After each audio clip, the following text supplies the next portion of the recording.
Hello everyone and welcome back to the channel. Today we're going to be talking a little bit about cultures and progression, taking a look at the idea that it's not necessarily a foregone conclusion that societies progress to what we see today, but rather that there are several elements that are required to actually get to the type of world that we see today. Now we can expand this beyond and think about science fiction. What does it take to actually get species to actually reach the stars? What are the things that are required in order for an expansive and explorational mindset for the people that are involved in our stories?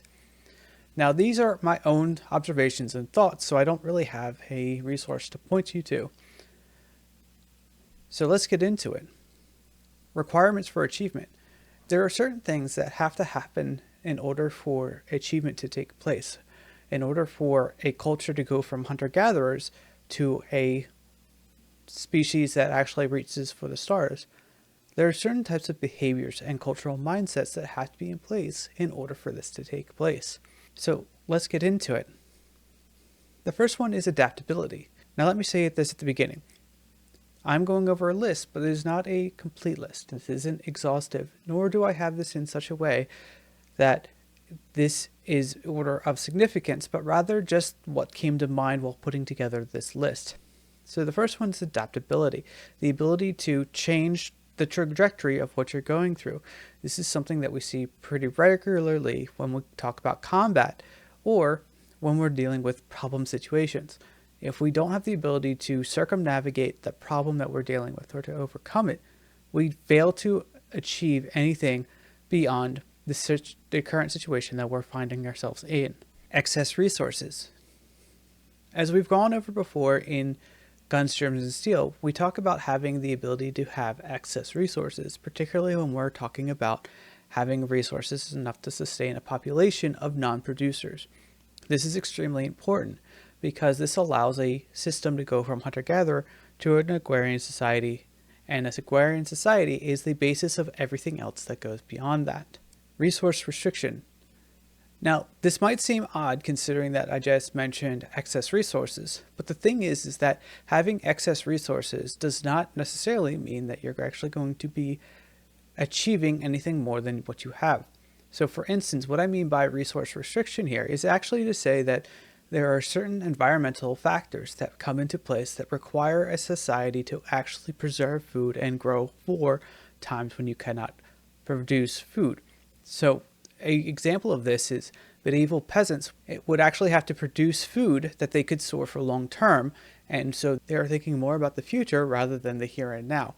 Whereas a lot of the uncontacted tribes that we see today live in tropical areas that don't require a storing up of food to the same extent. They can routinely find the food pretty regularly because of their climate is very warm and allows for year-round resource gathering. This is why you don't typically see societies developing into industrial capable societies inside the equator or more temperate areas. They tend to be very where they have to provide for their food long term and actually have to think for the future. This creates a trait in those societies to actually plan and actually develop systems and programs that they can actually provide for themselves long term, which sets a basis for exploration. Driven personalities. It's easy to say that if we didn't have certain types of personality traits that the world would be getting along better. Well, this is true. You also have a cost to this. If everybody is the same and there's no personalities that drive people to do great things, then you're not going to be able to discover or invent anything that we find today as necessities. So the phones, the computers, everything that we see today was developed by somebody who had a drive. Now, there is a dark side to this. The people who are driven tend to be not very nice people to deal with and are far less willing to roll over if somebody pushes. They are also the type of people that tend to take what they can. Now, there is a balance that has to be achieved in order for a society to actually be functional with driven people. This is something that we cannot just set aside. This is a requirement for progression, localized conflict. Now, what I talk about here is actually having conflict between two different peoples in a localized area. So for instance, If you were having a conflict between the French and the English, that conflict allowed them to actually become more adaptable and actually overcome things. The idea here is that you have people that are trying to overcome the other people. So you have Group A trying to overcome Group B. This conflict forces each other to develop and overcome the problems that are before them. This goes back to the idea of adaptability. This localized conflict is very important because this forces people to overcome the problems that they're faced with. It is a back and forth chess match between two people. By doing this, they actually are able to overcome everybody else because the crucible of their development is so hot.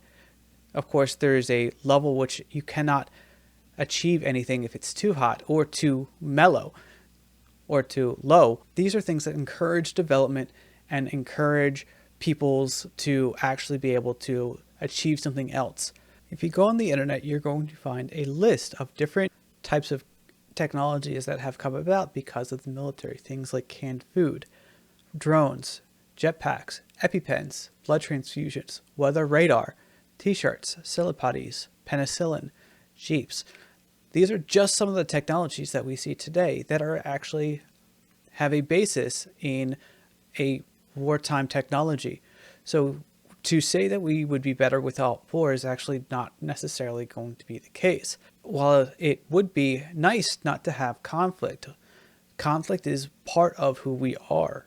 And to have systems or ways of outletting that frustration or conflict mindedness into society without causing damage, that is a good thing. Competition is another form of this. So for instance, instead of going out and conquering other people with blood, we use things like sports to fill in that gap of conflict. That competition is the same thing. So having localized conflict, having the ability to overcome things that you are being forced to deal with, is a way of increasing the ability of the culture to actually overcome other problems that you might face in the future. Above average intelligence.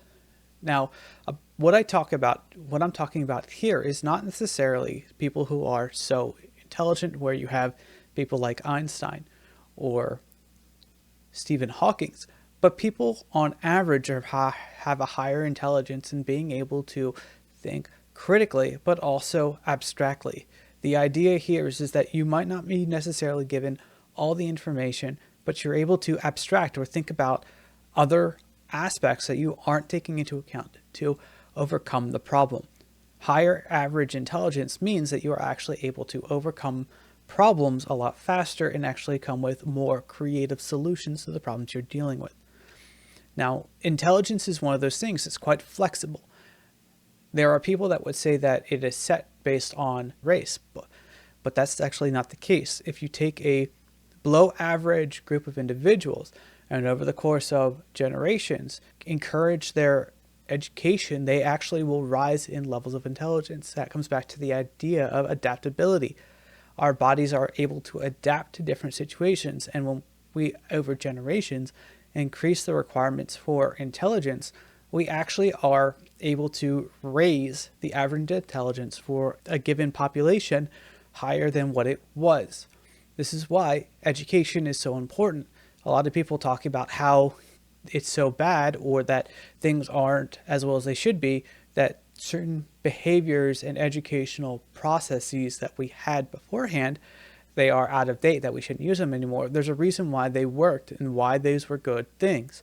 For instance, memorization is one of those things that helps increase our intelligence, our IQ. Memorization is one of those things that actually plays a really good part in developing and forming a mind. This is why we do things like algebra and history and other things that make us think critically. We are forming our mind over the course of our young adult life that we have to keep into account overall. Internal conflict. Now, what I mean by internal conflict is that each individual has to have a certain level of non-complacency. If we are forcing our people to actually have an internal dialogue, an internal struggle, where they are not necessarily comfortable in where they're at, then they are more willing to go out and fix the problem. Now, there are programs and systems in place right now, so things like social media and the ease of consumption that reduces that internal conflict on the population as a whole. By making us more willing to stay at home and watch our TV programs or our movies or anything like that, we reduce that internal conflict because we're able to be distracted from it. Now, that doesn't mean that everybody's going to be the same, but there's going to be enough of a population suppression of that internal conflict that it's not going to be pushing to develop and overcome the problems that we have. Individualistic minded culture. What I'm talking about here is actually talking about having not a collective mindset, but rather a mindset of the individual being responsible for themselves and for those around them. A collective mindset typically means that everybody's responsible for everybody else until nobody else is responsible for anything. This is a very common thing in the communist perspective or the socialistic perspective, where it is the government or the systems that are in place that are responsible for behavior. When we remove the individual's responsibility and the cost and the consequences of that behavior, we cause problems as a society as a whole, because we are pack animals. We tend to be very oriented to a group. The problem is that when we remove consequences by casting consequences onto society or to the government, we reduce our desire to actually overcome and develop our own personal virtues. Expansive outlook. The reason I added this is because you could have all these previous things, but if there isn't an expansive outlook, the idea that you're going to be pushing out further and you instead push inward, you create two different types of systems. So for instance, the Japanese versus the English, they both had similar things in how they dealt with all of these other problems. But the difference is that the Japanese had an internal outlook. So they were looking to enhance and develop the internalness of their culture, whereas the English were looking to be more expansive. Now, on one hand, the Japanese culture is a beautiful thing. They have developed and they have fine-tuned so much of their life and so much of their culture to be the pinnacle of perfection, or to reach as close to perfection as they can in any given system or any given hobby or any given activity.